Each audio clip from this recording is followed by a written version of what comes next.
Hello, everybody, and welcome to another episode of Hop Takes here on Milwaukee Beer Review. As always, I'm Josh. And I'm Ross.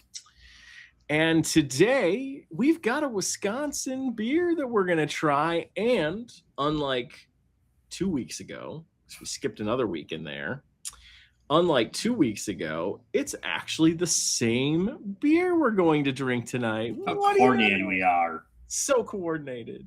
Got all coordinated up at 2:30 this afternoon. We did. We worked really hard on it. And we're actually going to try a beer from one of our favorite breweries here in the state, in Three Sheeps Brewing Company. Ross, why don't you tell us what we're going to drink? So it's one of the Wolf variants that was released at the end of last year. This one, pretty simply, it's Wolf aged in 18-year Elijah Craig barrels. I have not tried this one yet, to my knowledge, so I'm actually really excited for this one. I really like everything with these variants. I like more of the straight shooters, so pretty excited for this one. Yeah, 18-year Elijah Craig barrels. I mean, Wolf is a great barrel-aged stout to begin with. Curious what it's like in these barrels. So, pour this thing out. Glass. Snifter.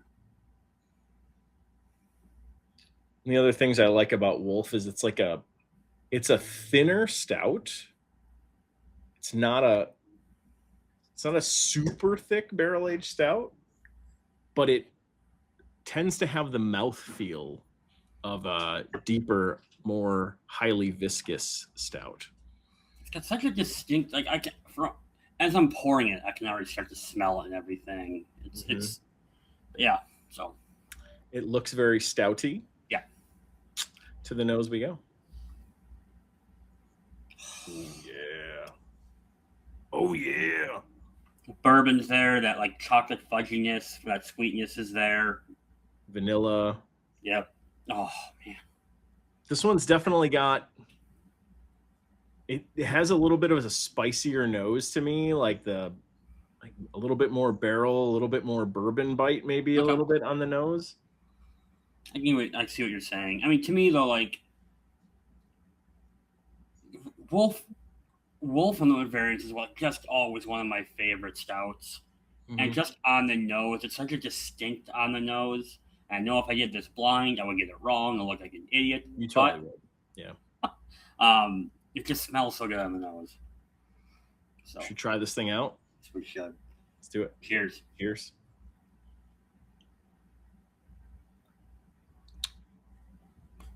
Ooh. Oh, man. That's so pretty. I mean, it's a barrel-aged stout, and they just age it in a different barrel. Is it adding? It adds. I mean, there's definitely more there. It's just like Wolf on some like PEDs. That's all it really is, and it's smooth. To your point, it's not a thick beer, but it drinks like a thick beer because it's just so fudgy and vanilla-y, and it coats you, and so good. It's very coating.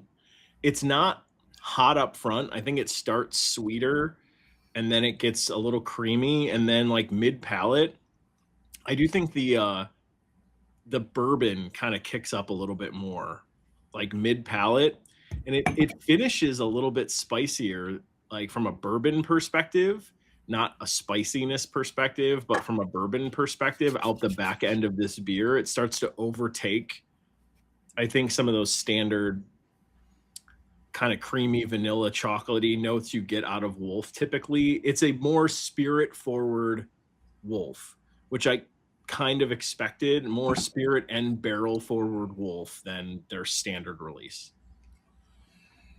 It balances well though with the creaminess. I think I don't disagree with what you're saying, but I think sometimes you can get that.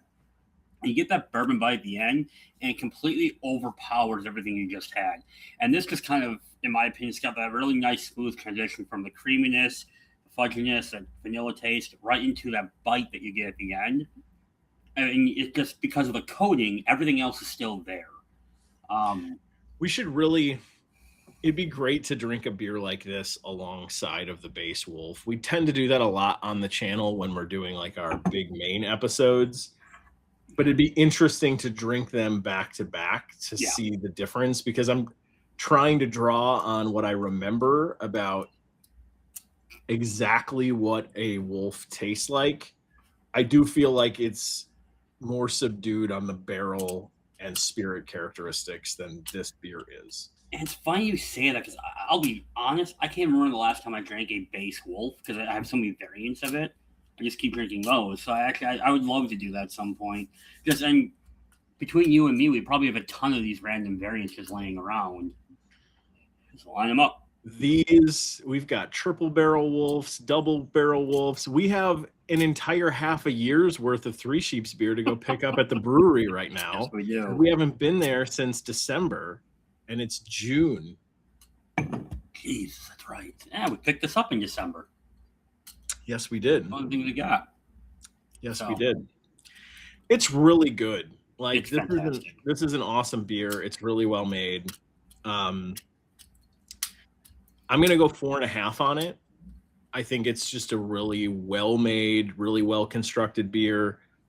I like a little bit more in my stouts. I like my stouts to be a little bit more fun. This is a pretty standard barrel-aged stout with a little bit of extra flair from the barrel. But I'm saying all of that like I'm trying to de-justify my 4.5, and I'm not. It's freaking awesome. It's funny you said 4.5, because I'm right there with you. Like, to remove the drama, I'm at 4.5 too. And I was thinking, like, is this a 4.5 beer? Am I just so, because I've been drinking nothing but, so much drama. Yeah. Like lagers and IPAs over the last week that I'm like, man, maybe I just am deprived of a really good beer. But no, this is a 4.5. And it's funny you say that about, like, you like the more fun kind of stuff going on. I'm finding myself more like straightforward beers like this more. I think sometimes you start to throw too many things in there. If one of the things goes wrong, it throws everything else off, and it annoys me. I like kind of this straight, just throw in the barrel, make a good stout, call it a day. And this absolutely nails it. And Three Sheeps does these beers so well that you can still get excited about it. I think part of the reason why I like those other adjuncts in a stout is I get excited, like, ooh, what is that going to do to the beer? What flavor profiles am I going to pick out? How deeply am I going to pick out those flavor profiles? Whereas this, like, I knew what I was going to get, but like it isn't that drastic of a shift from what I know Three Sheeps produces. Yeah, I get what you're saying. So cool. All right. Well, another Three Sheeps beer in the bucket. Boy, we're 5.5 years into this channel now. What? Yeah. How many? Yeah. Is it 5.5? Yeah, 5.5. Yeah, because it's 2026. 5.5 years in. It's summertime. You'll probably still see some of these stouts on the channel, but maybe some other unique things too. So we appreciate you watching. Thanks for checking out Hop Takes, and we'll see all of you next week. Thanks, everyone. Bye-bye.